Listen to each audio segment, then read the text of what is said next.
Welcome, everyone. Thanks very much for coming along this evening. My name is Rick Lyons, and I'm one of the directors of the International Center on Human Rights and Drug Policy, which is based at the Human Rights Center at the University of Essex. I'm also a visiting lecturer here at the Irish Center for Human Rights, where we're teaching a course in the master's program on human rights and drug policy just later in this month, actually. The International Center for Human Rights and Drug Policy has a long relationship with the Irish Center for Human Rights. We were founded in 2009 by myself and my colleague Damon Barrett, both of whom were graduates of the Irish Center. And beginning in 2009, we were actually based at the Irish Center for Human Rights, where we established a number of programs.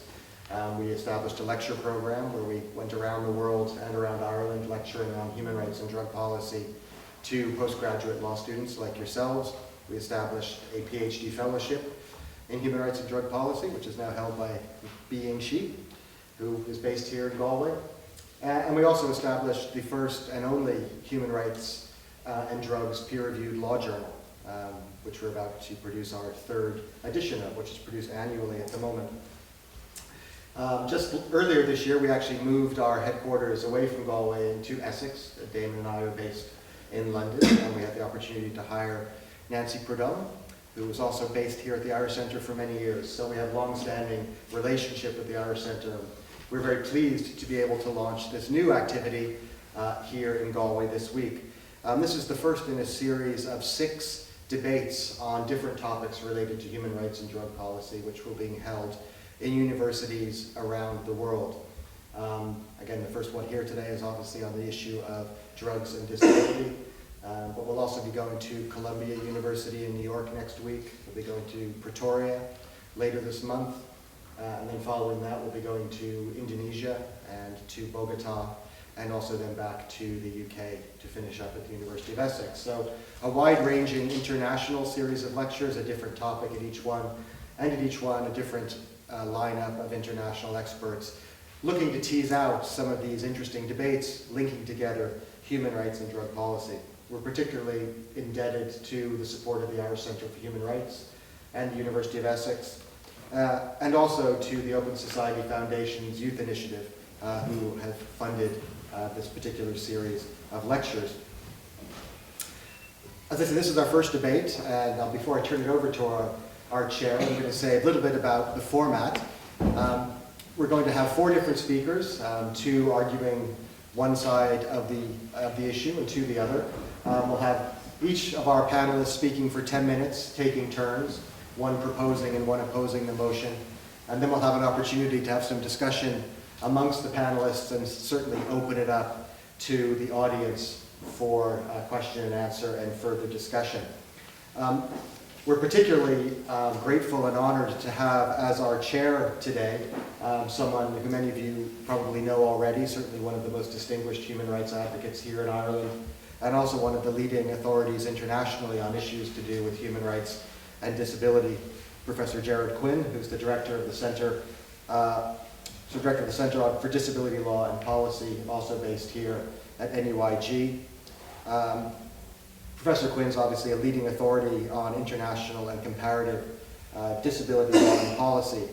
He's a former member of the Irish Human Rights Commission, and very importantly, he led the delegation of Rehabilitation International during the UN working group that elaborated the basis for the Convention on the Rights of Persons with Disabilities. So a very distinguished international scholar, international human rights advocate based here in Galway, and really we couldn't think of anyone better to chair this particular debate, and we're very grateful to have his support and participation today. Before I turn it over to Professor Quinn and our guest, maybe we'll just start off for the beginning vote. How many people here would see drug addiction recognized as a disability? Raise your hand. Can I vote? Yes? How many would not? And how many don't have an opinion formed as of yet? Good. Good. Ying-Shi, you've been taking notes? There we go. We have the, we have the vote. Thanks very much. I'd like to turn it over to Professor Quinn. Thank you very much. Thanks a lot.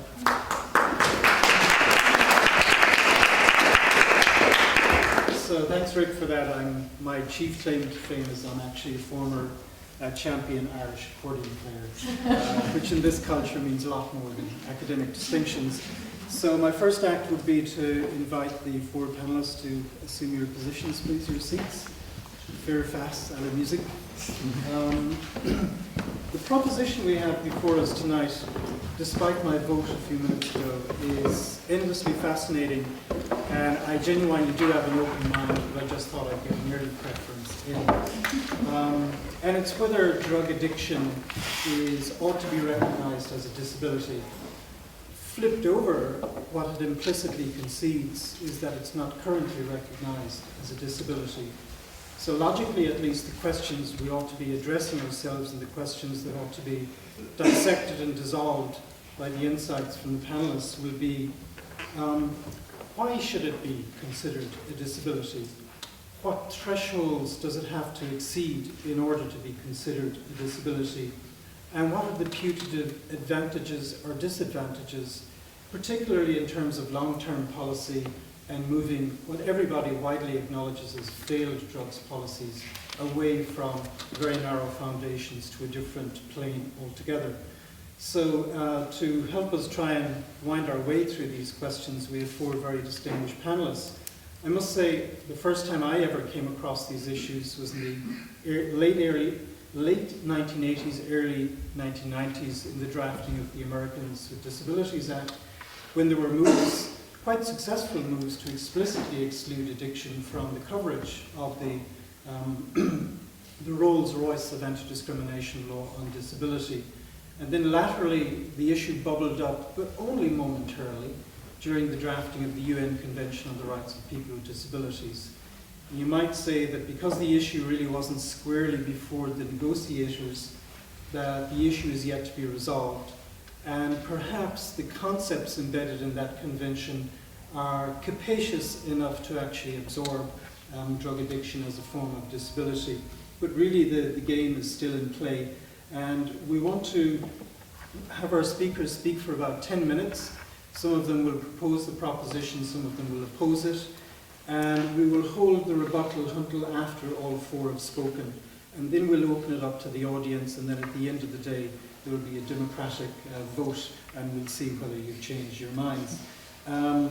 So our first speaker speaking in favour of the proposition is Richard Elliott, who's Executive Director of Canadian HIV/AIDS Legal Network, and also founding member of the Global Treatment Access Group, which is an affiliation of Canadian NGOs advocating for access to medicines and other aspects of the human rights in developing countries. So I'll introduce you one by one, but Richard, I'll hand over to you now, and you have 10 minutes, 10-ish in Ireland.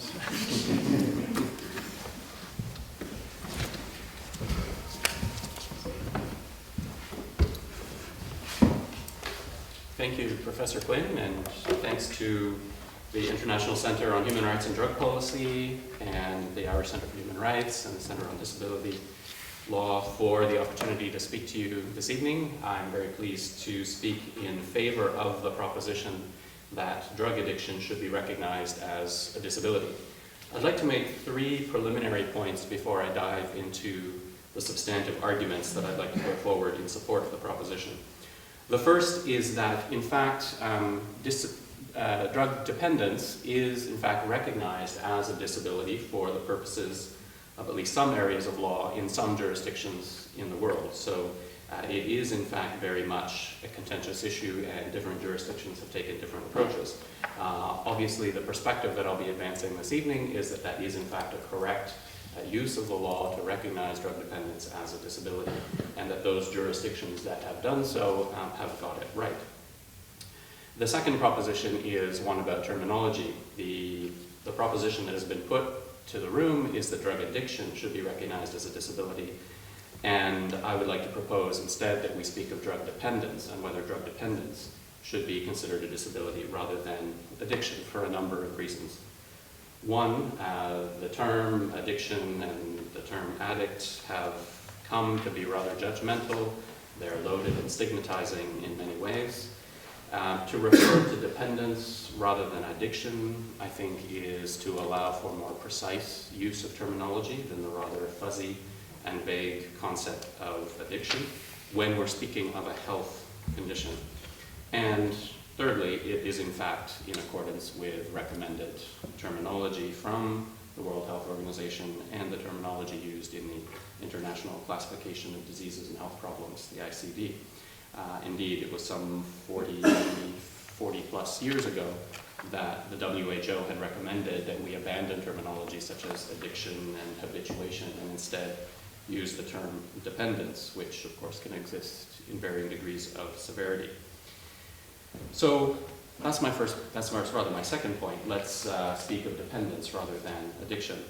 The third preliminary point that I want to make, and I think it falls to me to make it since I'm speaking first, is that it's pretty clear from the discussion that the panelists have had here this evening or earlier today, that we actually all share a common human rights objective of protecting the dignity and the equality of people who use drugs, including those people whose use of drugs might be considered problematic in the sense that it either causes or in some way contributes to the harms that can be experienced by the use of drugs.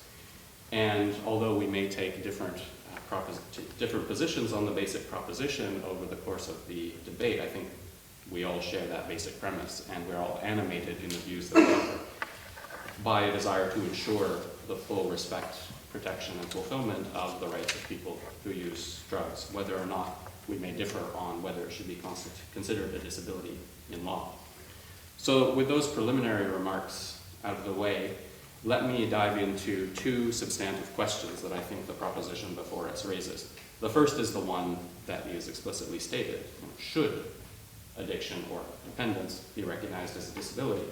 But I think embedded in that question is a first question of whether dependence is, in fact, a disability or can be considered to constitute a disability, which is a separate question from whether it should for purposes of law. If it can't fall within the definition of a disability for whatever reason that someone might want to argue, then we're not going to get very far in making the argument that it should be. So the first thing I'd like to do is address the is or can it be question before speaking to the should. And in order to answer that question, I think we need to look first at obviously available definitions of both drug dependence and disability and see how these might match up.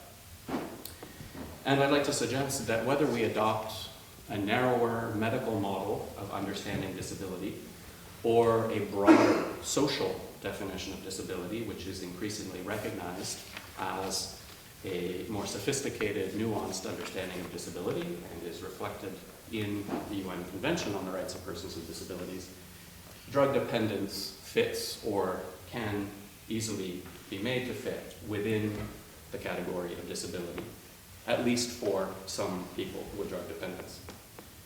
So consider the concept in a fairly narrow medical frame. And here we might turn to the WHO and ICD definitions of drug dependence. The WHO recognizes drug dependence as a chronic, relapsing medical condition. Defines it thusly: a cluster of cognitive, behavioral, and physiologic symptoms that indicate a person has impaired control of psychoactive substance use and continues use of the substance despite adverse consequences. This is similar to the focus on the individual characteristics that is found in the definition of the term dependence syndrome, which is the term used in the International Classification of Diseases and Health Problems. Very similar wording: a cluster of physiological, behavioral, and cognitive phenomena in which the use of a substance or a class of substances takes on a much higher priority for a given individual than other behaviors that once had greater value.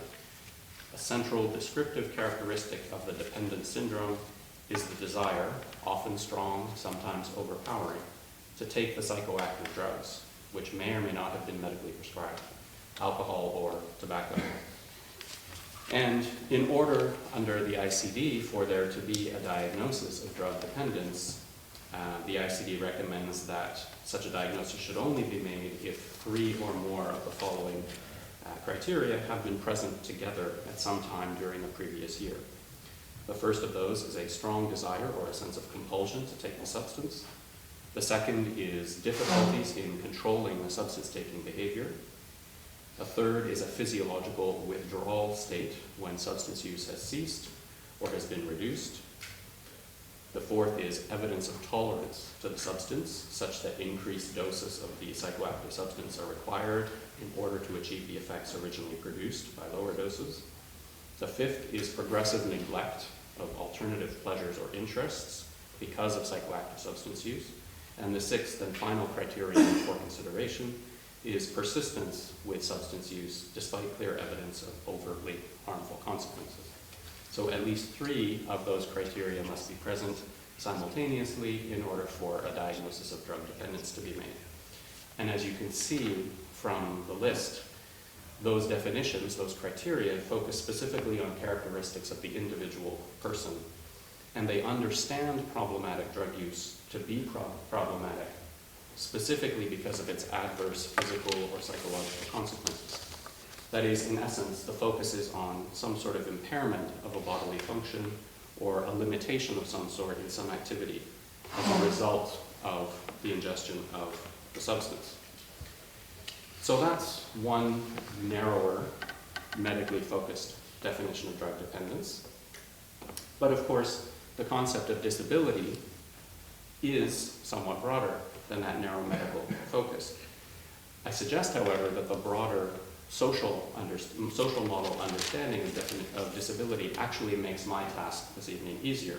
It more easily leads to the conclusion that drug dependence fits under the umbrella of disability. So if we look again at some common working definitions, a disability, or the term disabilities, is an umbrella term that covers three different things. It covers impairment, it covers activity limitations, and thirdly, participation restrictions. So an impairment, some sort of problem in body function or structure, an activity limitation that is encountered, a difficulty encountered by a person in executing a task or an action, and or a participation restriction that people experience for their involvement in life situations. And as the WHO has properly said, disability isn't just a health problem, it's actually a complex phenomenon reflecting the interaction between the features of a person's body and features of the society in which he or she lives. So this concept is broader than simply impairment, broader than simply physical or psychological consequences of ingesting the substance, but clearly impairment that follows from problematic use of a substance, limitations on activity that follow from such use easily fit within that broader concept of disability. But as I've said, the broader concept of disability, or what has been referred to as the social model, in fact speaks of the interaction between an impairment in a person and the interaction of that impairment with barriers in his or her environment. And indeed, the Convention on the Rights of Persons with Disabilities recognizes that disability is this more complex concept. Now, there is no closed-ended definition of disability in the CRPD, but it does say that it includes those who have long-term, and I admit that long-term here is a potential problem in its application to the question of drug dependence for some people with drug dependence, but long-term physical, mental, intellectual, or sensory impairments, which in interaction with various barriers may hinder their full and effective participation in society. So in this sense, if we understand disability in this broader context, I think people who have problematic substance use can be even more easily understood to experience disability because those people live in a world in which an overarching approach to drugs is the prohibition of those drugs through penal law. And in fact, one could not think of a more classic example of how to disable people in the broadest sense of the term than to criminalize them and prohibit their participation in society, to subject them to stigmatization, vilification that the criminal law represents. So whether you take a narrow or broader sense of the term disability, it seems to me that it's not hard to find a home for the concept of drug dependence within the broader concept of disability. So if disability is, or if drug dependence is a disability or can easily be understood as such, then the question becomes, should it be? And here I think there are a number of reasons for it, and I'll run through them very briefly if I might have the indulgence. Okay. The first, I will give you 4 arguments why I think drug dependence should in fact fall under the definition of disability. The first is, of course, that to recognize it as such will reflect the lived reality of some people with dependence, whether those persons are actually disabled in the sense of having some impairment or limitation or participation restriction, or whether they are simply perceived to be disabled by others who may then impose those kinds of limitations or restrictions. The second is that I think to recognize drug dependence as a disability is in fact to challenge, albeit to a limited degree, the stigma and the basic logic of drug prohibition, because it challenges the fundamental notion of demonizing, stigmatizing, and excluding people who use drugs from the body politic. That's the logic that actually continues to drive the exclusion of people who use drugs, and to the extent that one says, these are bodies, these are people who are deserving of some treatment other than being criminalized and vilified by law, you challenge that basic premise.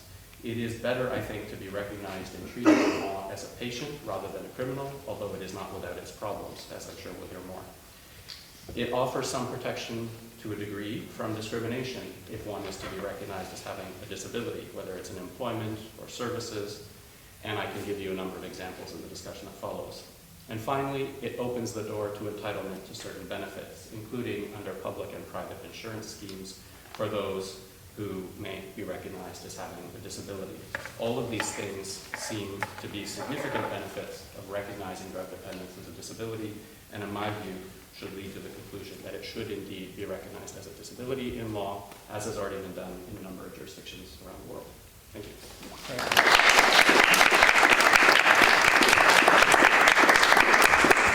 So you packed a lot into that. The core of the argument essentially is that there already are some countries that legislate along the lines of the proposition.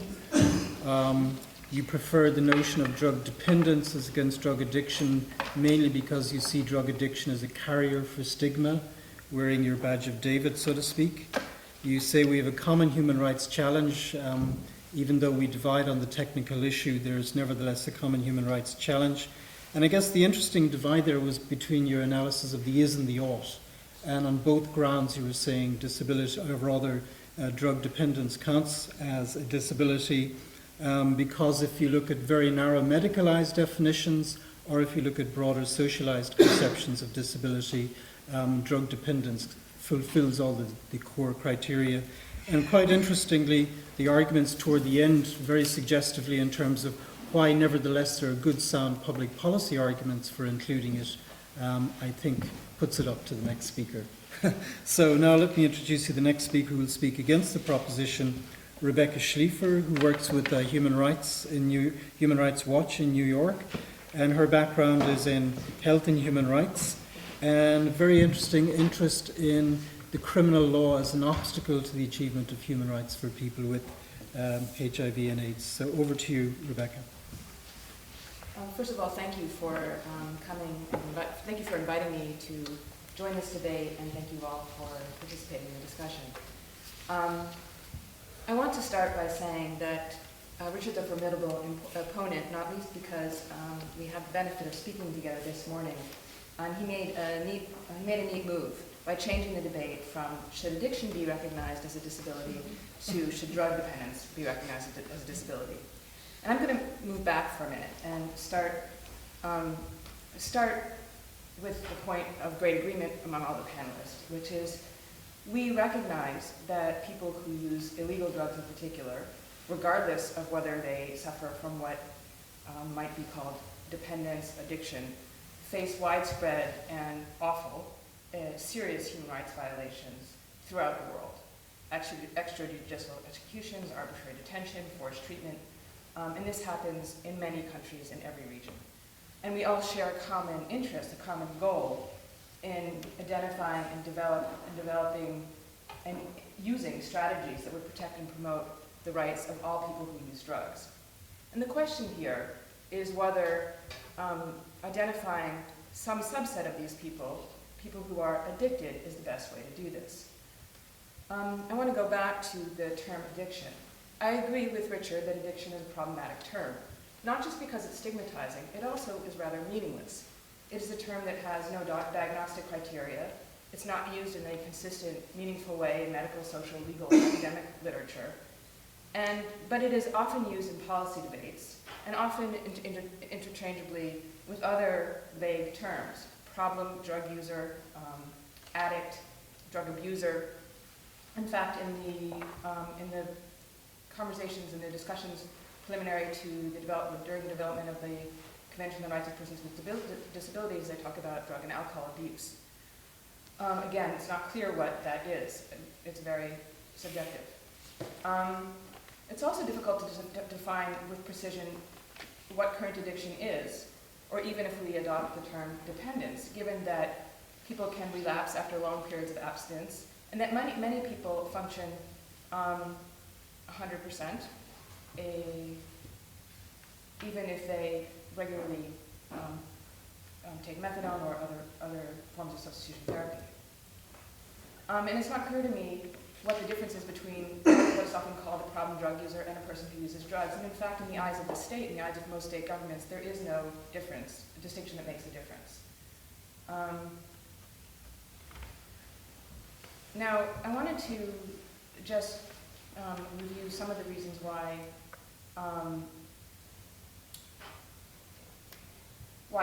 though it is, I think this is a critical issue to think through about how or whether people who are addicted or dependent should be considered people with disabilities for the purpose of disability rights or international law. I want to raise some concerns or some issues that people who use drugs, people with addiction, have in common, and some distinctions with people with disabilities. First, as Richard said, drug use, in particular illegal drug use, is already widely stigmatized, and people who use illegal drugs face discrimination and state-sanctioned violence.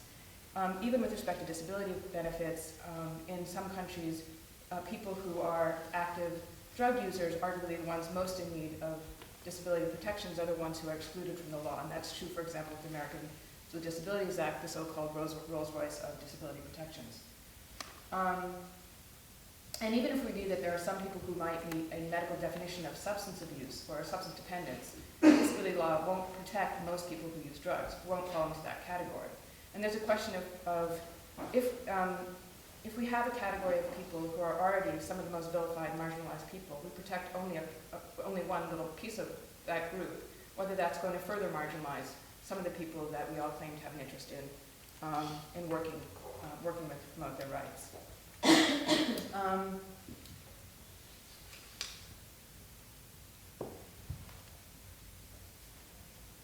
Sorry, just lost my. I also wanted to take issue with the definition of disability that Richard proposed. He talked about using the medical model and the social model. I think that one of the problems with using even the definition of, even using the term substance dependence, is that, or addiction or substance or drug dependence, is that it reifies the medical model of disability, which is what the Convention on the Rights of Persons with Disabilities moves away from. So it's very difficult to understand how a person with addiction moves beyond becoming a patient in order for that person to secure his rights under the social model of disability. I think that Richard also made an important point, which is that there's been an evolution of thinking about people who use drugs, at least rhetorically, from people who are only criminals, only deviant, to some subset of those people who are entitled to some rights because they are so-called patients. But the problem is that they never move beyond patients to becoming citizens. So again, I think that using a disability framework threatens to, and especially the medical model, threatens to keep some group of people who are identified as having addiction in that framework. Another really important founding principle of the Convention on the Rights of Persons with Disabilities is the idea of participation and meaningful participation in decisions that affect the lives of people with disabilities. as I understand it, people who use drugs and people who are drug dependent were not part of the conversations of the Disability Rights Convention. That doesn't, of course, preclude their coverage, and I think it's very important we have the presence of someone who represents people who use drugs. But I think it does beg the question of where are the voices of people who use drugs in the conversation about how and whether addiction A exists and B is something that should be covered by the Convention on the Rights of Persons with Disabilities.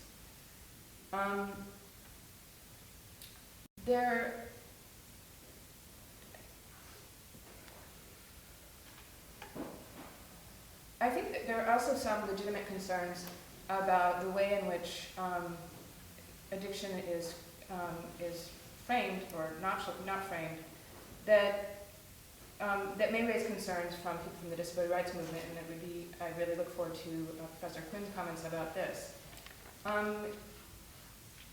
The way in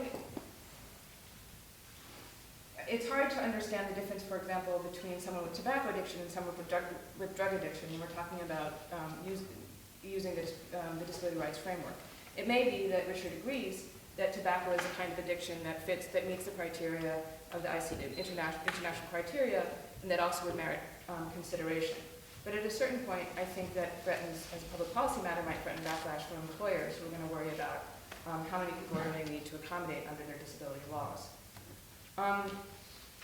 Ultimately, I mean, and I think that was my timer. Ultimately, I think that the main issue, what thinking through the question of whether addiction should be a disability as a matter of international law raises for me is the huge gap we have in law for protections for people who use drugs. In the last several years, there have been an increasing recognition, that, especially as a matter of soft law, UN statements, policy guidelines of the widespread human rights violations faced by people who use drugs. And there have been a number of proclamations by UN agencies and special procedures acknowledging violations and in very particular circumstances where governments impose bans on treatments or harm reduction measures or withhold antiretroviral therapy for people who use drugs, and recommend that affirmative action be taken to address them. And I think it's high time that there be something stronger in law, that there be some kind of international guidance that is rooted in, that is agreed on by member states and rooted in international law to protect the rights of people who use drugs more broadly, and not just focus on one small subset. Is my time up? I'm sorry, I thought I heard it. You have 32 seconds. Okay, sorry. But you don't have to use it. I'm sorry. I think I'm going to hand it over to Excellent. Simon. Excellent.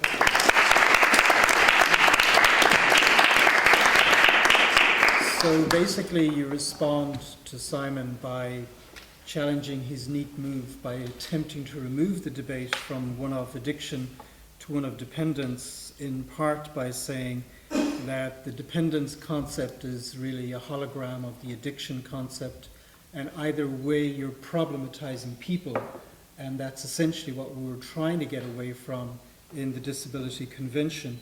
As I hear you also, you were saying, or at least hinting, that there are going to be downstream problems in terms of persuading third parties, skeptical third parties like employers, about how much reasonable accommodation they're going to have to give to putatively illegal activity, etc., etc. So I think you really put some very good arguments. So let's move on then to another speaker in favour of the proposition, Simon Flacks, who is a lecturer in the University of Reading in the UK, recently submitted his PhD. Congratulations.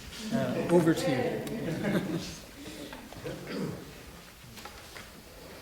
Thank you very much. The bad news is that some of my arguments inevitably overlap with Richard's, but the good news is that that probably means my arguments are going to be shorter.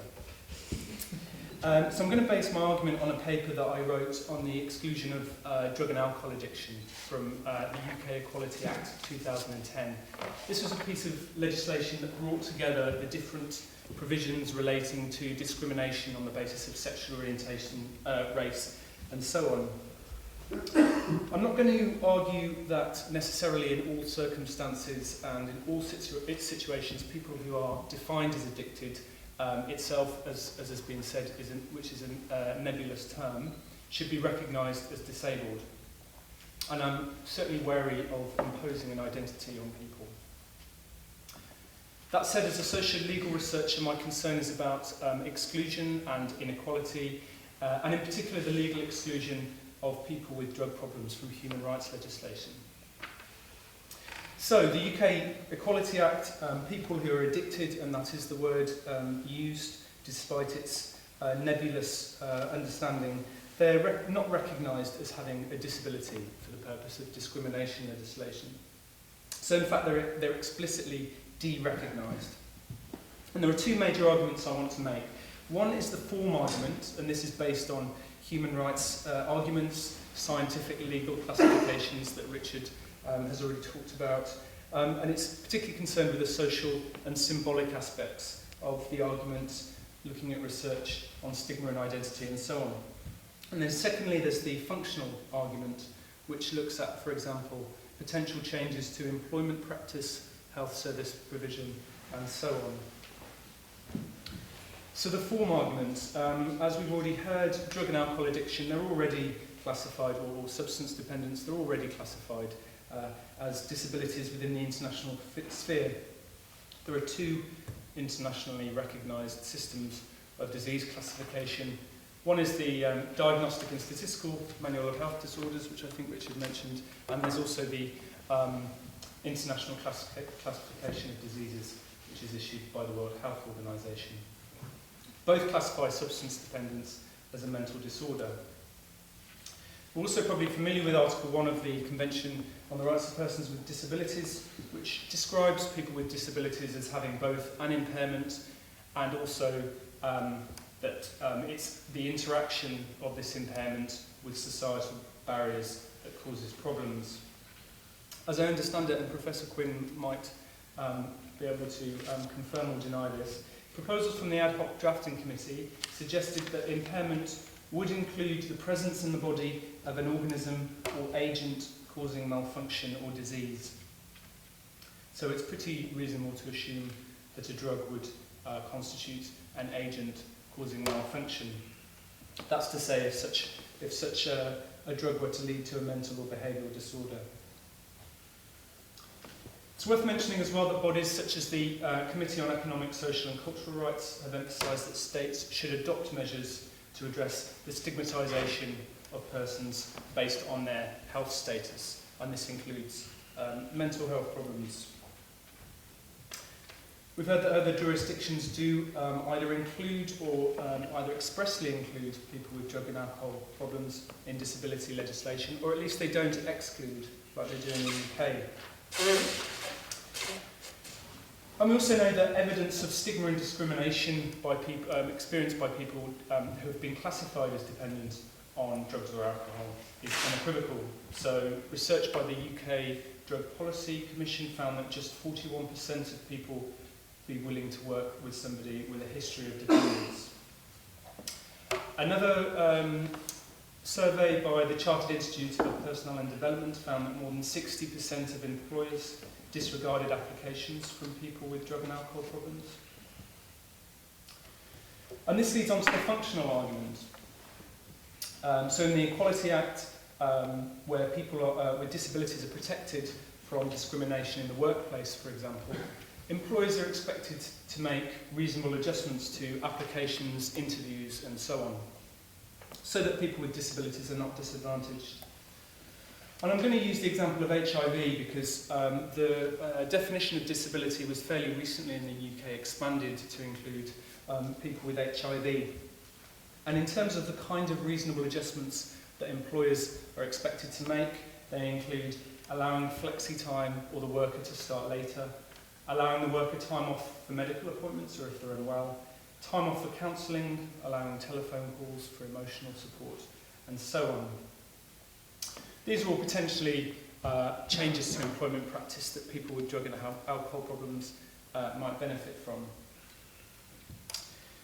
There's of course the concern, and I'm sure Elliot's going to talk about that people with drug problems wouldn't want to identify as disabled. Why would they need another label? But some of the concerns that might be held by drug users are also concerns that affect very much people who are already recognised as having disabilities.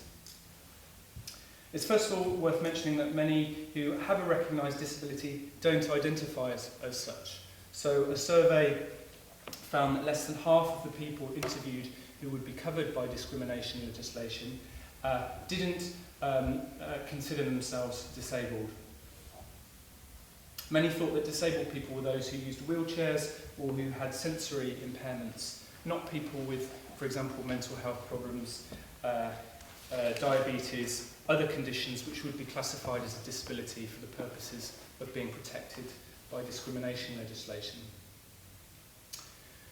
Some people also argue that anti-discrimination law itself, perhaps rather paradoxically, enshrines victimhood, dependency, subjugation, and so on. And relatedly, being recognised as having a disability tends to rely on the attribution of labels by the medical profession. It pathologises difference or abnormal mental or bodily function and behaviour. These are all extremely valid arguments, but they're also arguments and concerns which have been very much central to the disability rights movement, particularly the birth of the social model of disability that Richard talked about, where disability is understood as a social construction rather than something as an individual problem. So, in other words, many of the problems that people with disabilities face is actually when they encounter broader society, a society which is unwilling to accept difference and make changes as a result of that difference. So it's arguable that this understanding of disability, which kind of asks society to look at disability as something that we all might be afflicted by, and that it's just a question of difference, this could actually be really useful for people with drug problems. It might also help with reconceiving addiction as a potential mental health problem rather than a moral failure. And it's also just finally to say that many of us experience mental health problems at some point in our lives, which drug use may or may not lead to. And this also might include difficulties with drug and alcohol use. The least we should expect is that if we encounter these problems, we won't be discriminated against as a result of them. Thank you.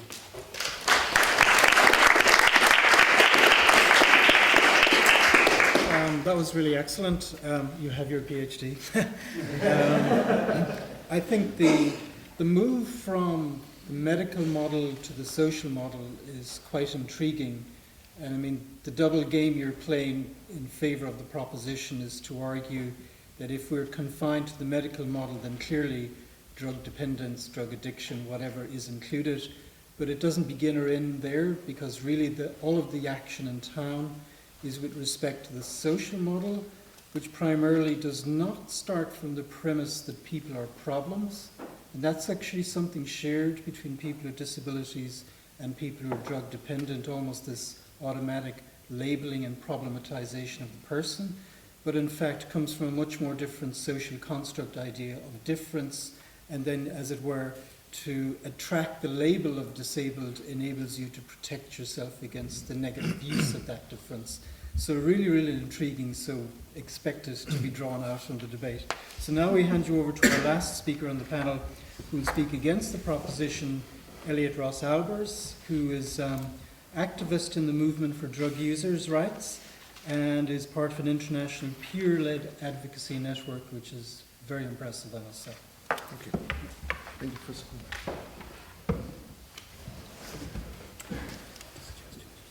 Well, I have an extremely hard job. I'm coming at the end of three excellent speakers. We've been discussing extensively over the last few days and have found quite a lot of common ground. However, I'll try to draw out some of the differences, and I'm afraid I may well repeat some of the arguments that have been made already. The concept of addiction, we all agreed about this, is a highly problematic term. It's contentious, it's ultimately highly judgmental, and it's highly stigmatizing. So addict, addiction, problem drug user are banded around with no objective grounding, as terms of abuse and as terms of stigma. I find it deeply unhelpful. People who use what are currently illicit drugs are one of the most highly stigmatised groups in society. We face criminalisation in pretty much every country and territory in the world. A status backed by not just one, this is important, but 3 internationally ratified conventions and a very well developed international infrastructure for their maintenance. Indeed, maintaining the treaties, the drug control treaties, has become integral to the securitisation discourse of international relations, by which curbing the international drug trade and fighting what was called the evil of addiction, one of the earliest treaties, had become seen as a sine qua non of securing peace and security. I won't go into this argument too far, but by every conceivable metric, this regime has failed and has created and exacerbated the problems that it has sought to resolve. And this is relevant to the subject that we're speaking about, because we, as users of illegal drugs, are at the sharp end of the regime of global punitive prohibition. Generally speaking, 2 very different epistemological frameworks or ontological statuses are proposed for identifying people who use illegal drugs. We're either seen as criminals or as patients. We've moved beyond being seen as morally deviant, at least by most people, although in much discourse about our behaviour, undertones of moral deviancy are still very strong and are redolent. In many circles, the move from being seen as purely criminal to being recognised as patients has been seen as a progressive move. Now, whilst the latter is, on the face of it, desirable, at least in preference to the former, I personally reject it. I reject both. I instead view the use of illegal drugs, even in what is often called a dependent fashion, as simply a behaviour, a strong bond that individuals form with a substance. Not a medical condition, nothing to be diagnosed. This may have medical consequences, but it is not in and of itself something that meets the criteria of a medical diagnosis. Now, this bond can be extremely strong, like that that people form with many other activities. However, it is a behaviour that is almost universally looked upon with scorn. And people who use drugs are subject to systematic human rights abuses, criminalised, stigmatised, and subject to systematic discrimination. Our behaviour is, in addition, pathologised, seen as deviant, to be scorned and to be avoided. The stigma to which people who use drugs are subject is often justified on the basis that it will dissuade others from following in our footsteps. From using drugs which are often presented as substances with an almost mythical power to enslave their users. It is self-evident that this is both unsuccessful and ethically objectionable, but I think I'm digressing a little. Seeking the protection that comes with the status of disability is also for us highly problematic, as quite simply it reifies our behaviour as pathological and problematic. As a representative of people who use illegal drugs, specifically people who inject them, the most scorned upon form and way of using drugs, I would contend that what we seek and need is not to be defined as disabled, but instead to have rigorous human rights protections put in place to protect us against the egregious breaches that so many hundreds of thousands of people are subject to simply on the basis of what substances they choose to use. What we seek as a movement is not to be accorded the status of disability. We reject both the DSM and the ICD classifications in the same way the gay rights movement sought so successfully in the end to have same-sex orientations removed from these indices. Our behaviour is no more a medical condition than sexual orientation. Sexual orientation is no more a diagnosable condition than problematic drug uses, so-called. As Simon pointed out, we do not want labelling disability, but full human dignity. Most of us with access, and I'm speaking for myself, with access to pharmacologically pure, uncontaminated drugs are no more disabled than someone who consumes currently legal drugs. And I'm speaking from many years of personal experience.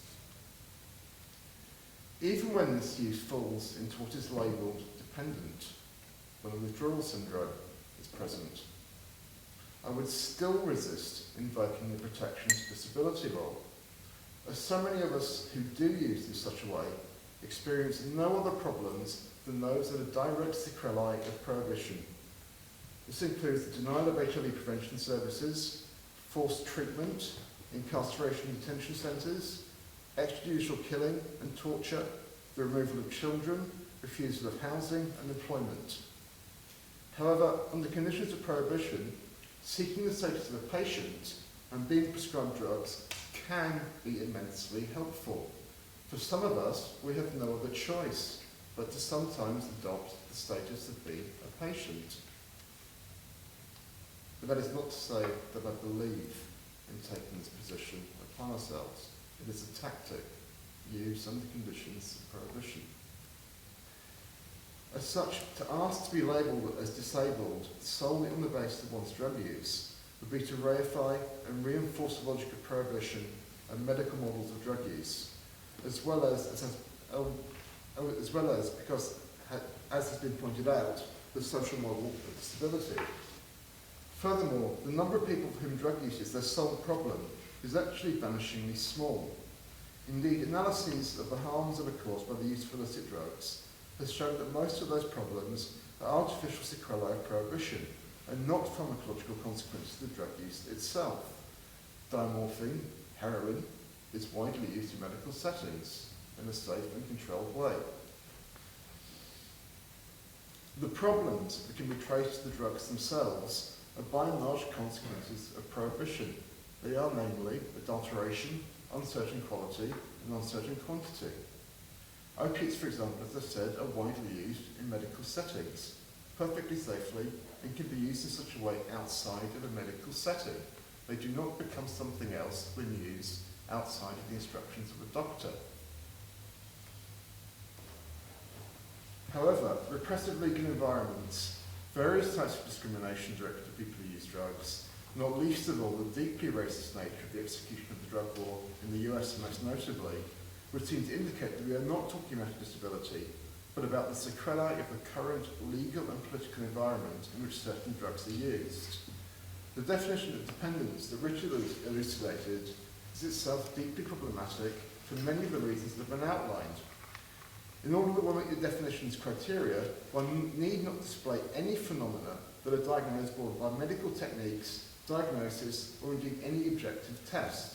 When one is told that one is a drug addict, one is drug dependent, one is not subject to any medical test or investigation. One simply tells the story. This is what happens.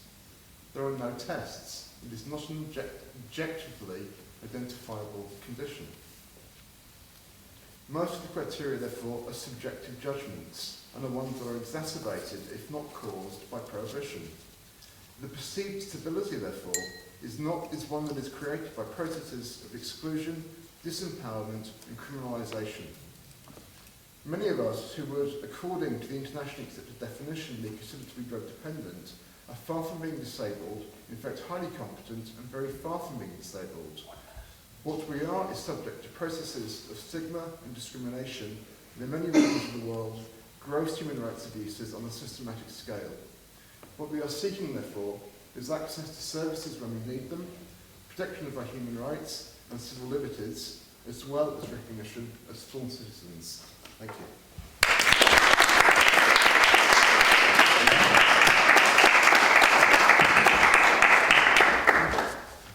So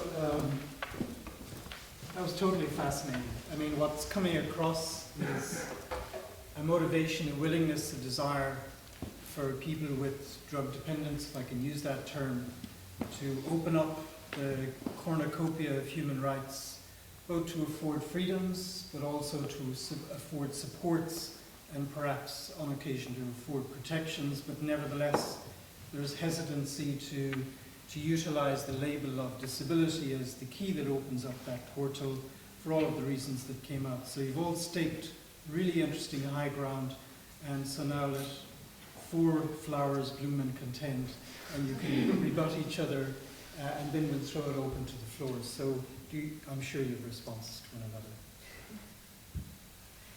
another. I mean,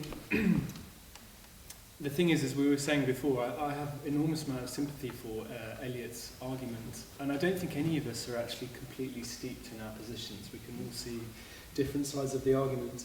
I do think I would again emphasise the thing about this sort of competence versus disabled argument. I would again just say that some of the problems I think there are about being identified with having disability are shared by all of those people with a disability, not just those potentially who might have drug or, for that matter, alcohol problems. The other thing I would want to say is there's a distinction between, I suppose, the sort of more radical, perhaps even ethical position, which actually I agree with Elliot, and possibly the strategic position, the tactical position, which is, should we try and make sure that people who do feel that they're having problems with drugs and alcohol that every legal mechanism is open to them in order for them to be able to avoid experiencing discrimination. And that's all I wanted to say. Gosh, you didn't rebut anyone's More of a Sorry. Well, I'll take on Elliot a little bit. I don't think it's a legitimate move to try to lay all of the problems at the feet of drug prohibition. Let's think about alcohol. Alcohol prohibition has ended in much of the world. There are still people who use alcohol in problematic ways that produce harm, and those people experience a great deal of stigma and discrimination, and the law quite rightly should be concerned with protecting people against that discrimination. And it has done so in a number of jurisdictions by recognizing problematic use of alcohol, alcohol dependence, as a disability. And that has been, I think, extraordinarily helpful for many people. I don't suggest that applying the label of disability is not problematic. Of course, I think we all recognize that. But I think as a practical matter, it remains important, even if we could wave a magic wand and do away with prohibition of drugs tomorrow, there would still be people whose use of alcohol leads to objectively verifiable harms, and it would be counterintuitive to me from a human rights perspective to then deny the protection of law against the discrimination those people experience by saying we don't want to apply the label of disability. To the extent that we've seen instances, and we've seen it in a number of jurisdictions, the UK has been mentioned, US law does the same, where people with drug or alcohol dependence are deliberately excluded from the protection of the law against discrimination. The thing that is so evident in that exclusion is the very logic that underlies the prohibition of drugs in the first place. That is, it is the moral judgment that there are bad people using bad drugs in bad ways, and they are therefore not deserving of the protection of the law, just as they are deserving of being criminalized. And so if the rejection by policymakers of disability protection for those persons arises out of the same problematic motivation as the original architecture of drug prohibition, that ought to be reason to think it's suspect, and to challenge that logic by saying, in fact, no, these are people deserving of dignity, these are people deserving of the protection of the law. And I think there are some very practical applications of the law where we see the protection of people's health and welfare only being made available because of recognition in law as a person who has a disability. We have seen instances where there has been a direct challenge invoking human rights norms to drug prohibition, and I think of my own jurisdiction, Canada, where those efforts have failed so far. And yet, the logic of prohibition, the scope of prohibition has been successfully challenged, where you can shift the framing of drug use and problematic drug use to being a health issue rather than a criminal justice issue.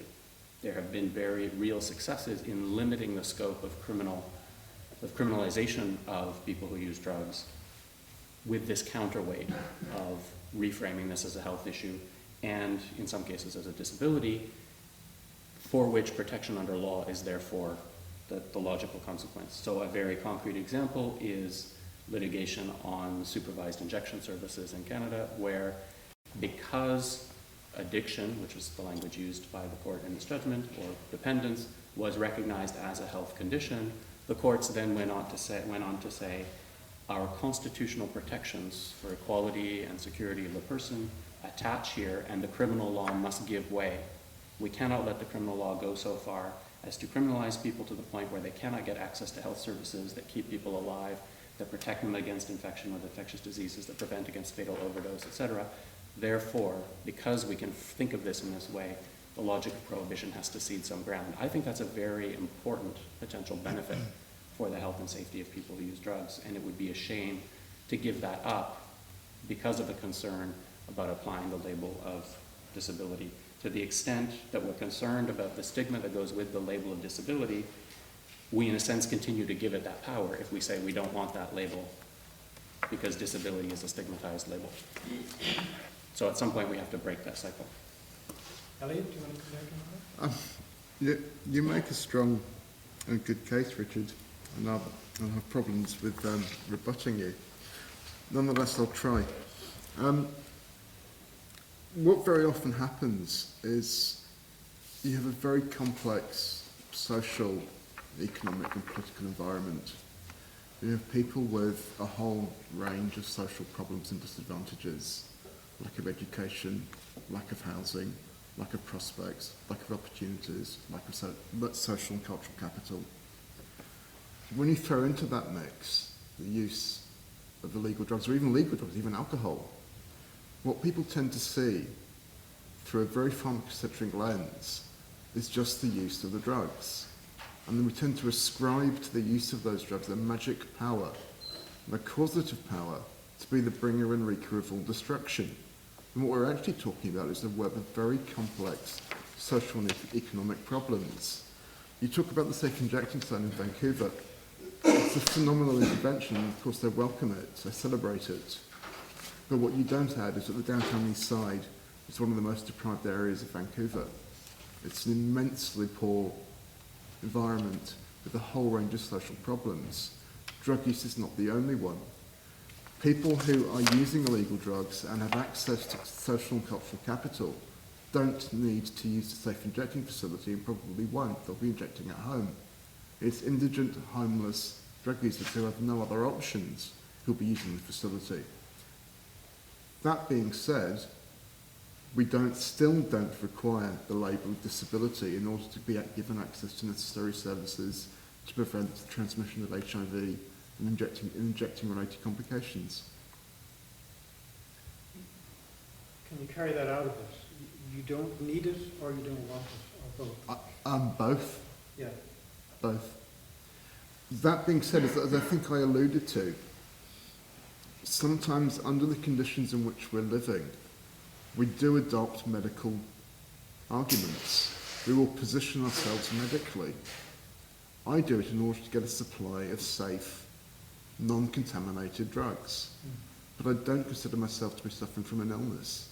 It's a tactic, and it's the only discourse that works in a medical setting. So that's how I would generalise it. Rebecca? I mean, just to build on what he was saying, I think that there are strong legal protections which apply to people's protect access to medication to protect their health. And in fact, just this week, the UN Special Rapporteur on Torture made clear that the denial of of harm reduction, opioid substitution therapy to people who need it could amount to tortural treatment, especially when it's at the hands of the state, and even when it's at private parties. So I think as a strategic matter, I think availing the protections of the CRPD is extremely important, extremely useful. But I think at the same time, there are really important legal protections that should be applied as well, and that already cover a lot of the situations that Elliot was describing. I mean, I think I want to just make one more point. I think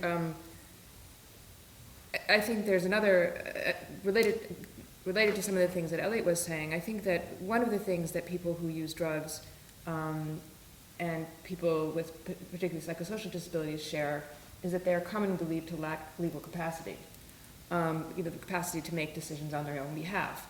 And in many jurisdictions, and there's some jurisdictions in Europe and Latin America and many in the US, people who use drugs can be denied legal capacity by similar legal mechanisms that people who have psychosocial disabilities. And I think, therefore, it's important for members of both communities to strategize, and those of us who work with them to strategize about ways to challenge that.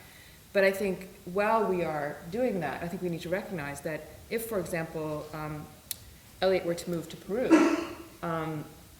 he might be subject to a denial, subject to guardianship, both because of his addiction as well as because of a mental disability that would be described through the definition of given to us by the ICD and the WHO. So I think that we need to be aware of those kind of booby traps along the way. This is really fascinating. I mean, there's kind of a disjoint here between where the disability community was coming from and where you perceive them to be coming from, because I think the thing we really share powerfully is an absolute rejection of the problematization of people and of building policies around that concept of problematizing people. And to say people are not problems, they have rights, and therefore there ought to be avenues to vindicating those rights that respect your dignity and autonomy and so forth.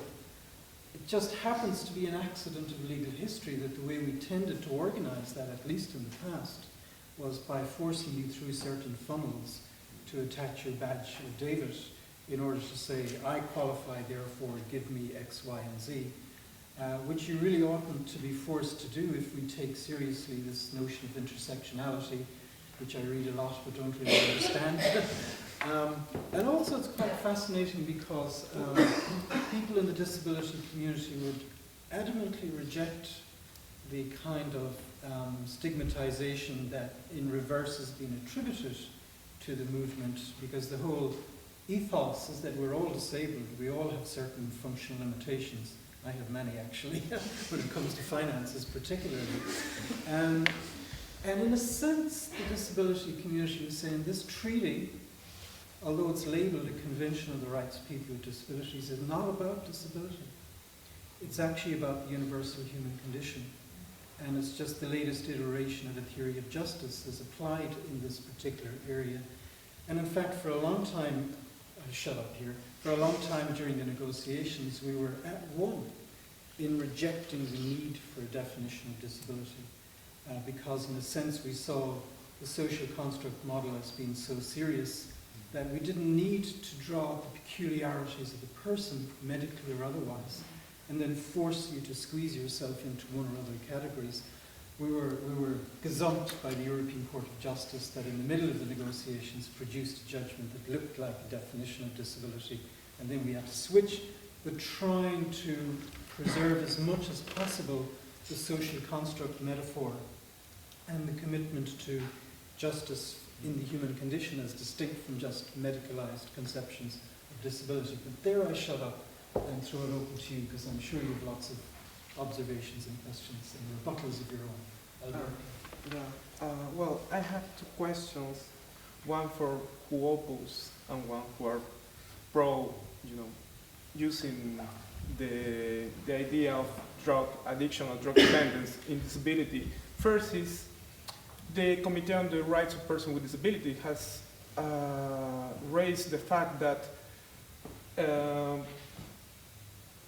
drugs users can be protected by the CRPD in face of forced treatment. For instance, in the concluding observation of Peru, has already said that, but in the basis of perceived disability, not in the basis that drug users or drug dependents are a person with disability, but they are perceived as person with disabilities. So what do you think that is going to be, the impact of that decision in the general context of the rights of drug dependents? And the second question from the other side is, who support the idea that drug dependents are disabled people, use something that probably in the process of the developing of policies and rights of persons with disability, people with disability avoid, is being treated like a patient, or that the focus of the policy is rehabilitation.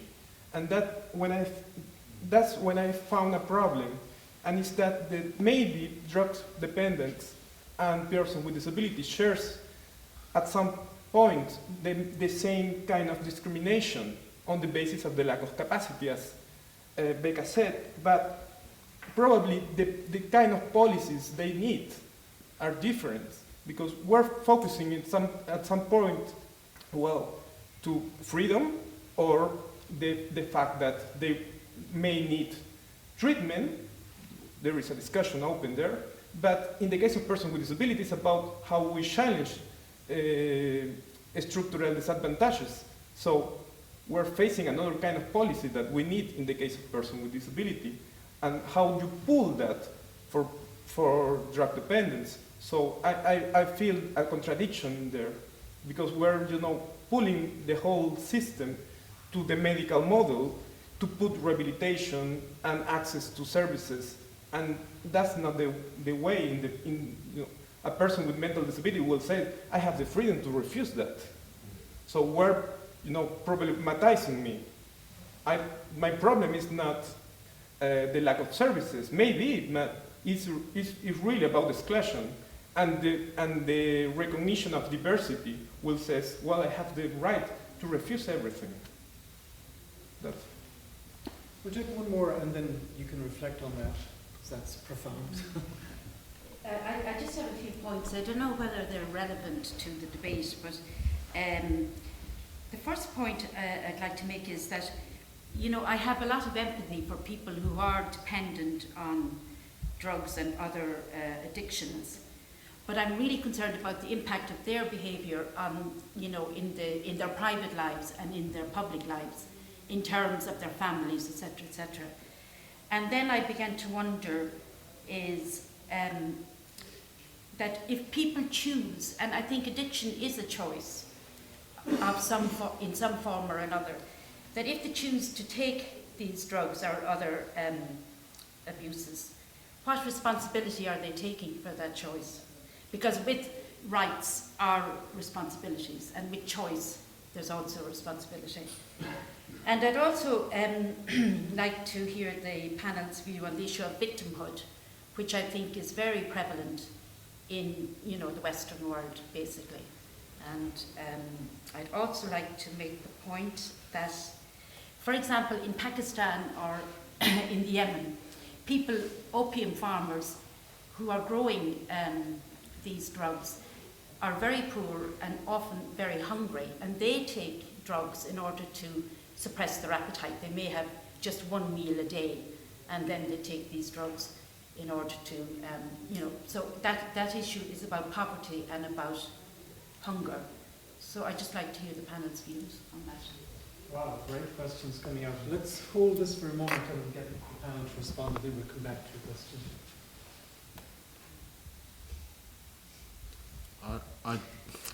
I'm a little baffled by your last point.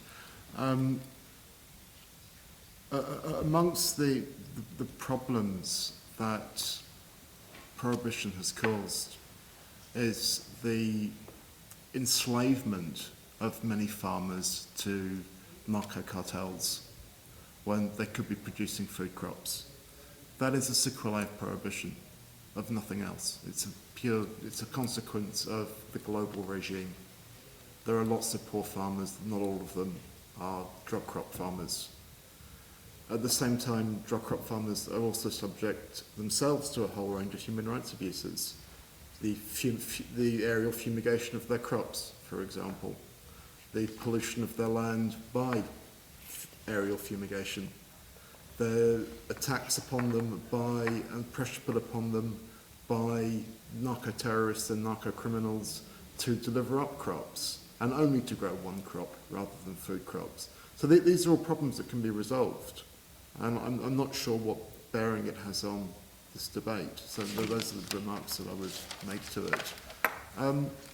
As to your first remarks about responsibility and about victimhood and responsibility, I'm not sure where it comes in here, but certainly the people that I know don't see themselves as victims in the sense that I think you mean. We do see ourselves as people who have been subject to an entirely unjust global regime that is punitive, that is discriminatory, that is stigmatizing, and that fails by every conceivable metric, including those that it sets for itself. Responsibility. Somebody who uses illegal drugs is as responsible as somebody who chooses to beat their wife. I'm not sure what blame you're putting upon somebody who uses drugs. I don't understand your question. Can you clarify a bit? To take drugs or to take alcohol or is a choice. That's the point I'm making. And I think when there's a choice, the choice you make defines or determines, your lifestyle and your et cetera, et cetera. And what I'm wondering is, wherein in this debate that you've had is the question of responsibility. Because whatever choice you make, you are responsible for that choice you make. I can answer that question. I mean, I think it's an interesting question because it's one that comes up in national level discussions all the time, especially with respect to drug use. When people use illegal drugs and may suffer health consequences, sometimes categorized as mental health consequences, though they're often it's often on the basis that they chose to do this themselves. They're not deserving of human rights protections, of disability rights protections, as are other people who have more innocently caused disabilities. And that is a framework that this debate takes in the US, for example. And I think another way to think about that is, lots of people face health problems, even disabilities, because of choices they make. I could be an extreme skier. I choose to go down dangerous mountains all the time. I have a really bad accident and I'm paralyzed. That may be a common accident in extreme sports. But there's not the same kind of vitriol or blame that is attached to that kind of behavior. So I mean, I think the point you raise is important because it comes up in policy debates all the time. There are, as Simon wrote in his article, there are people whose behavior is considered deserving of benefits, and there's people whose behavior is considered deviant, and people who use drugs are among them. So I think that's the way I would address that question. I'm not completely certain I understood your question, Alberto, but I wanted just to say that I do have to come out as someone who has strategically used the framework of disability to protect the rights of people who use drugs, and so this side of the argument was hard for me. And the example of the CRPD is based on a submission that Alberto and I wrote together. So, and so I think that to me it's just a very important example of how the framework of disability is an important strategic move. It's important, it's a tool that we have in our limited toolkit to protect the rights of people who use drugs. Yeah. And I think that the other part of your question, I think that your comment, I think, is important with respect to something that Elliot said, where people who use drugs move. There's a move from being criminals to being patients. And that seems to be thought of as progress and is often really a cover by governments for another form of abuse. And the question, and similarly with people with disabilities, there's a move from being objects of charity to people who need rehabilitation, and now to being full citizens. And I think the problem with people who use drugs is is in part because of prohibition, but also because of the largely, related to prohibition, the widespread and accepted state policies that deprive people who use certain drugs of benefits that other people get, that they lack full citizenship. So for, again, using the United States as an example, people who have used methamphetamine may be permanently denied social housing. People who use drugs are disproportionately represented in prisons in the U.S. And in many states in the U.S., you are permanently deprived or for a long term deprived of your right to vote if you've been in prison. And so you can trace the deprivation of a number of rights to the categorization of a deviant behavior. So, Richard, you wanted to get back in? Yeah, I wanted to say a few things, one of which Becca has actually just said, the skiing example, so I've crossed that off. But to go to the question of choice, I think choice does constantly come up. It comes up before courts, for example, when you try to challenge the abuses that flow from drug prohibition, including abuses against people with what I think you can objectively describe as a medical condition of dependence. But I think, the point that Becca has made, that we don't deprive people of protection against discrimination under the law holus bolus just because they have made a particular choice at some point. If someone has chosen to engage in that extreme sport and suffers an injury and has a long-term physical impairment that results from it, we don't therefore say, well, you shouldn't have done it in the first place, therefore the law will not protect you against the discrimination that you will now experience because of your disability. That would be wrong, and I think it would be just as wrong to do so in the case of drug dependence. The thing that's a little bit of a complicating factor, I think, when it comes to a disability such as drug dependence is that inherent in the nature of the condition is, to varying degrees and under varying circumstances, an impact upon the voluntariness of the behavior. That is a defining feature for some people with drug dependence, that capacity to resist the compulsion to use can be limited. Now, it would be far too simplistic to say there is no agency, there is no free will. Of course not, especially not since the whole notion of, at least some approaches to treatment of drug dependence, insists upon the recovery of that will and the exercise of that will so that you don't use that substance in future. But I think recognizing that it's complicated doesn't mean that we just say there's either a choice or there isn't. In some litigation that has happened, including over access to health services in some jurisdictions, the government line to try to defend the absolute edifice of criminal prohibition and say, therefore we can criminalize access to things like supervised injection sites and so on, is you chose to do this, so you don't have any claim upon the state that it must create some space for you to have access to these services. The reason that you suffer overdose, the reason that you suffer higher prevalence of HIV or Hep C or whatever because of sharing injection equipment is because of the choice you originally made. And therefore, it's entirely your responsibility, and the state is absolved of any responsibility for the harm that it produces by criminalizing you. And courts, in some places anyway, have quite rightly said, no, that's just wrong. You can't say that just because there may have been a choice at some point to use this or that substance, therefore the state bears no responsibility for the harm that its own actions of criminalizing people produces. That the state can't get off the hook that easily. But I think you only get to that, what I think is desirable conclusion, if you can actually make an appeal to there is a health condition here, and very strategically that is the case that was made before the court in the one instance that I'm thinking of, and made successfully, so that at the end of the day the court said prohibition has to give way because it runs up against a health condition and people have a right to have access to health services, including health services to address a disability of drug dependence. We wouldn't have got that outcome had there not been an alternative framing available. And so I wouldn't want to lose that very real potential benefit for people with drug dependence because of quite understandable and entirely legitimate concern about applying a label of disability simplistically.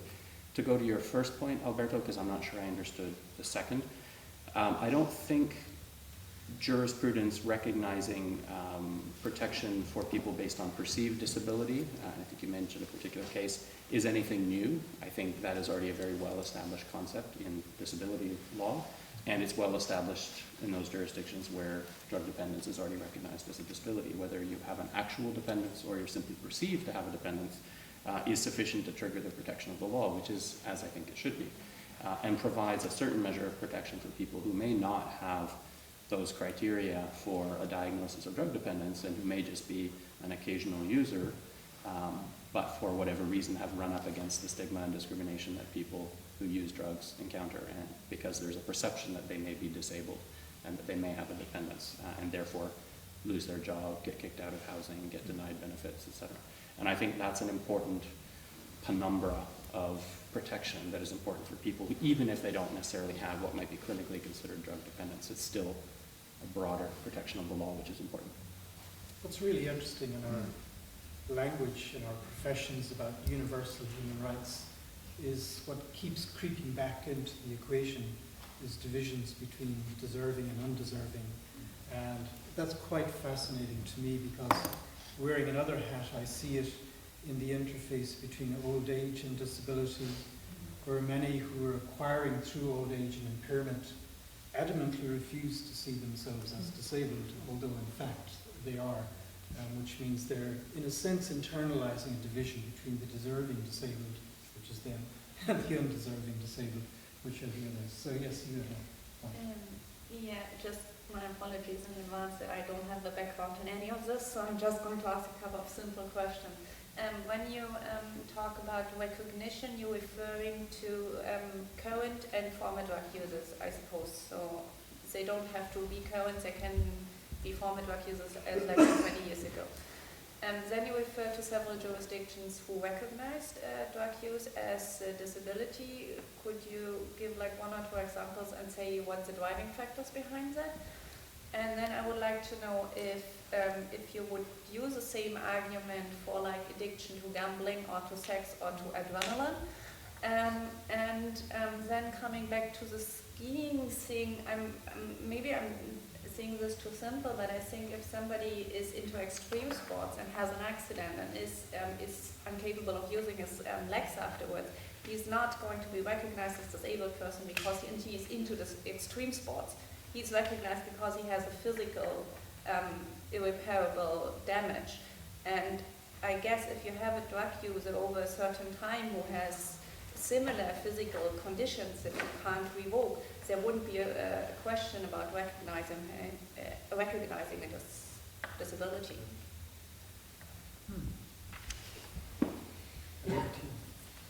Three jurisdictions that recognize drug dependence as a disability are Canada, Australia, and Ireland, I believe, if I've not misstated Irish law. Two that do not are the US and the UK. Or US is a little more complicated. The US recognizes people who, the US does not recognize current drug users. So if you're actively using drugs, whether or not you're dependent, you cannot avail yourself of disability benefits.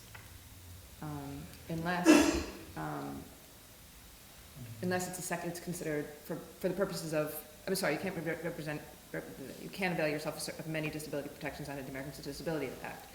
You can, however, qualify for public benefits, for disability benefits, if you are a dependent on drugs and that is your secondary diagnosis. If that is your only diagnosis, then you can't get public benefits. So.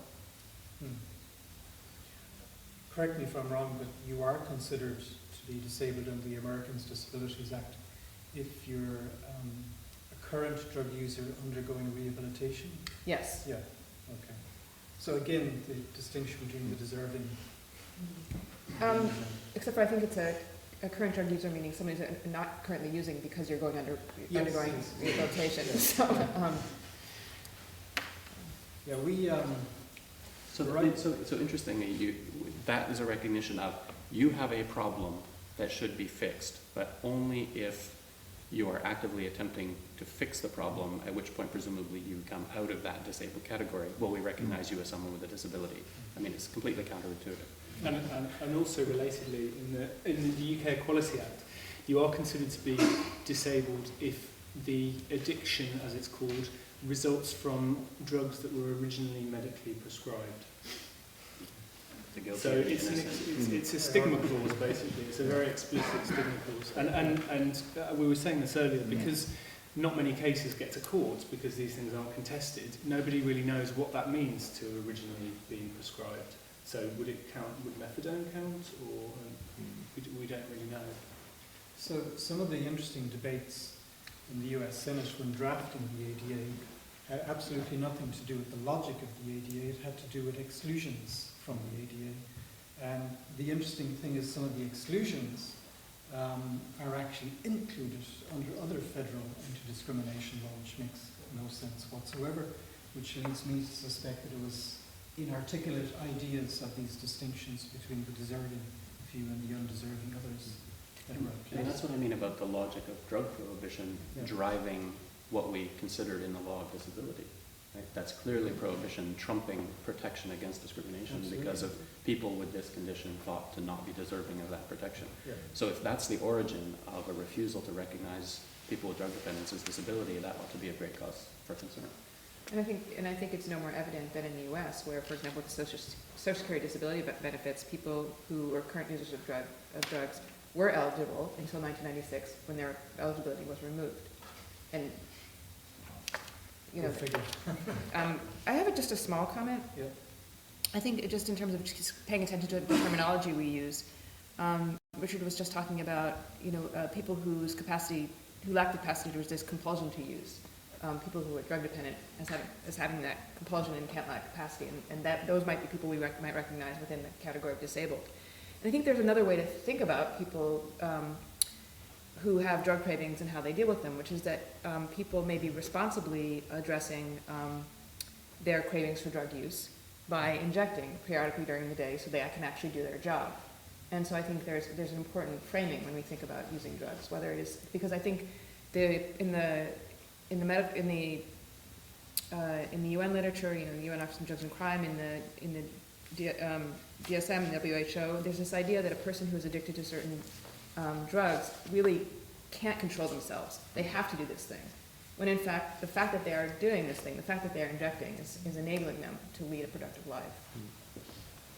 So you're saying almost they're treated as the functional equivalent of people who lack legal capacity because the impairment cuts so deep that you're no longer sure there's a stable self there that's in control of their own life narrative? Or am I putting words in your mouth? No, I think that's right, and I think unfortunately we've had to use those kind of arguments in order to get benefits or make arguments for people who use drugs. But they're very, to use probably an inapt term, very disabling. Sure. Let's take one more, and then we're going to have a vote. I wanted just to return to one point which Tanya made previously, and I didn't really hear the response, because I'm also interested in this issue of distinguishing, you are concentrating on drug dependency, but there are other types of dependency, which I don't see how I can, I'm also not a specialist in medical science, but how do you frame this issue more largely of dependency being qualified as disability? And why is it important, also for these persons to be recognized as being disabled or not important? Because they also need their human rights protected and everything. So, is there a distinction to be made between the two groups, or should we also then include them in this? I mean, I would say that the Equality Act, again, in the UK, also excludes things like addiction to tobacco, addiction to setting fires, presumably includes things like addiction to sex as well. The short answer is that I don't know.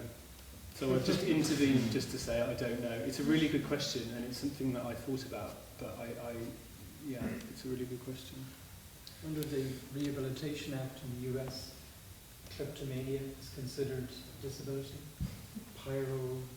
Pyromania is considered a disability, but they're explicitly excluded in the ADA. No logic. I mean, I think that point just speaks to the logic of prohibition very well indeed, and that people who use drugs that have been deemed to be illicit are singled out for special denial of human rights and human rights abrogations. People who indulge in activities that are illegal are not subject to such treatment. You can gamble all you like. It's not considered to be a major threat to global security. Whereas or No, bankers gambling a lot. Whereas people who use drugs are considered to be a threat to the community and to its sanctity and security. So it bears up the logic of prohibition. Is my very short response to that. There is at least some jurisprudence that recognizes addiction to nicotine as a disability that requires accommodation, which I think makes perfect logical sense. If you're addicted to substance X or addicted to substance Y, it really oughtn't to matter whether it's legal or illegal. The point is, what is the effect that it has on you? What kind of accommodation is required? So that if, with that accommodation, you can perform the essential functions of your job, live in your housing without causing any problem to neighbors, et cetera, et cetera. So that has been recognized. I don't know if there's any jurisprudence that anyone's aware of where addictive behavior such as gambling, for example, has been recognized as a disability for purposes of protecting someone who has that particular compulsion and therefore requires an accommodation of some sort. I mean, it's only accommodation up to the point of undue hardship, right? A reasonable accommodation. One doesn't expect employers to go back to a point that I think was a little bit overstated in Becca's remarks about the concern about employer backlash, for example. If we take the concept of disability too far, are we going to get backlash from employers? And I guess my first response to that would be, well, so what? That's not a good principled reason to not recognize something as a disability. If it follows logically. I know. But I don't find it a persuasive argument to say, therefore, X should not be recognized as a disability because employers might not like it. Well, employers would like to be able to discriminate in all sorts of ways that we don't accept as permissible by law.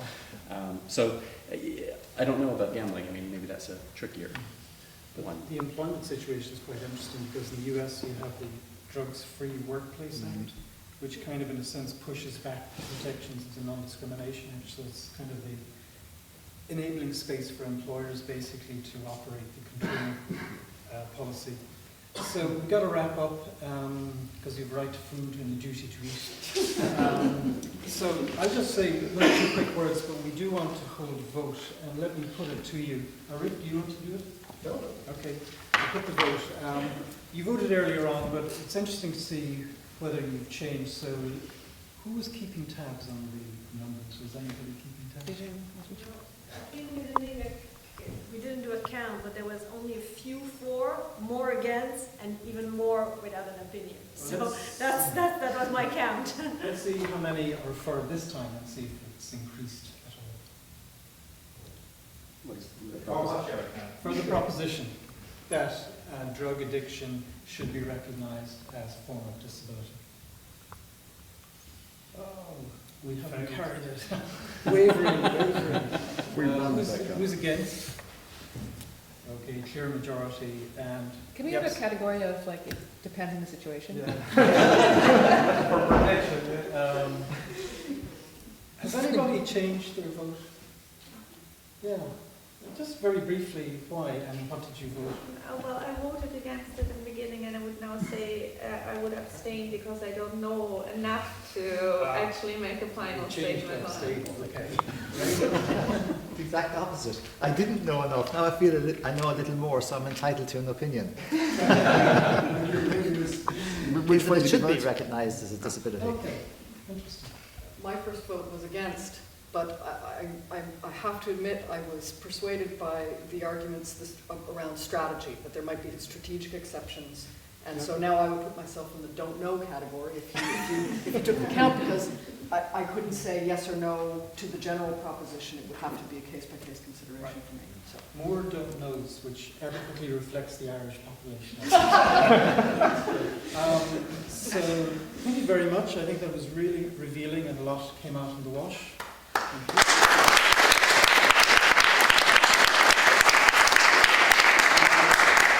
It's really, really interesting to begin exploring the kind of continuities, discontinuities between the various protectorates, and even if that's the right way to be going about thinking about universal human rights. It's pretty obvious that there is a control mentality embedded in this field that has very deep roots, and it's very hard to even get it into the light of day, to finger it and begin deconstructing it.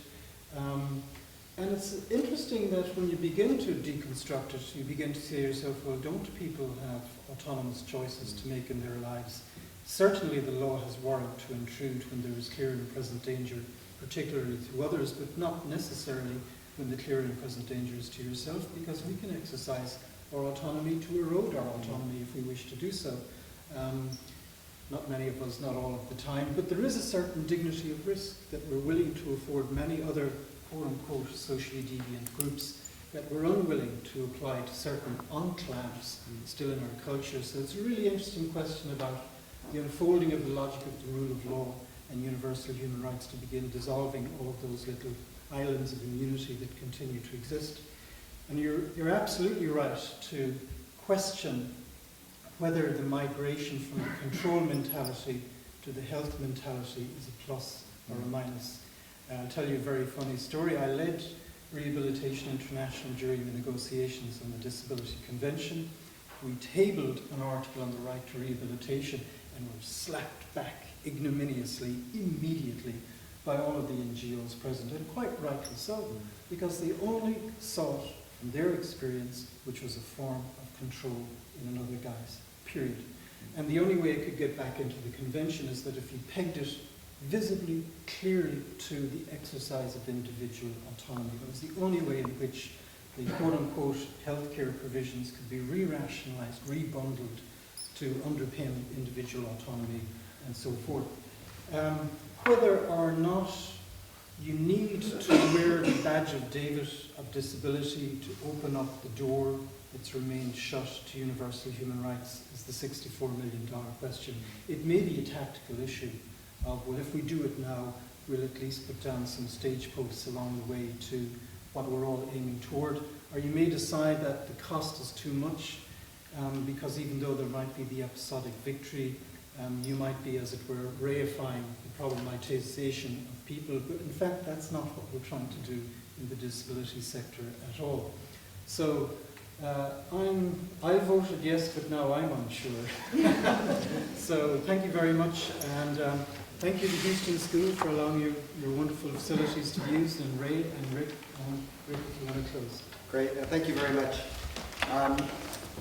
I'd say I think it was a fantastic first debate for our series, and hopefully this gives you a bit of an idea of the kind of thinking we're interested in promoting with the Center on Human Rights and Drug Policy. Very much specifically looking at that intersection between international drug control law, which was mentioned by some of the panelists, and international human rights law, and what that structure of social control means or doesn't mean for the fulfillment of human rights, not only for people who use drugs, people who produce drugs are mentioned, or the criminal justice frameworks that exist that impact on right to health considerations, right to life, many other things. And hopefully it might be a good little indication for some of the issues we'll be talking about in our class that we'll start teaching at the end of the month. I know a lot of people are enrolled in it, and for people who aren't, if you want to sit in on some of the lectures, you'll be more than welcome. I would like to reiterate Professor Quinn's thanks to the Irish Center for Human Rights, for the Houston School for the use of the building. I'd particularly like to thank our guests, some of whom traveled quite a long way to come visit us today and take part in this. And as I know some of you maybe argued sides you didn't necessarily agree with, and I appreciate you doing that, because it is, obviously the idea is not to win or lose a debate, it's to actually tease these things out and get people thinking. I'd particularly like to thank Professor Quinn. I think it was wonderful having him as the chair, and I think his body of knowledge on this particular area was very evident and really added to the discussion and drawing out some of these issues in a way which I know I certainly wouldn't have been able to do if I was chair, so thank you very much. Thank you to the film crew. We will be putting all of our debates online, so you can come back and revisit them. Thank you to Nancy and to Ying Shi from the Center for Human Rights and Drug Policy for helping to organize this. And of course, thank you to all of you for coming, and we'd like to invite you back to the Irish Center for a bit of a reception, for a glass of wine, which we may or may not be addicted to, and we may or may not be disabled. So thank you very much.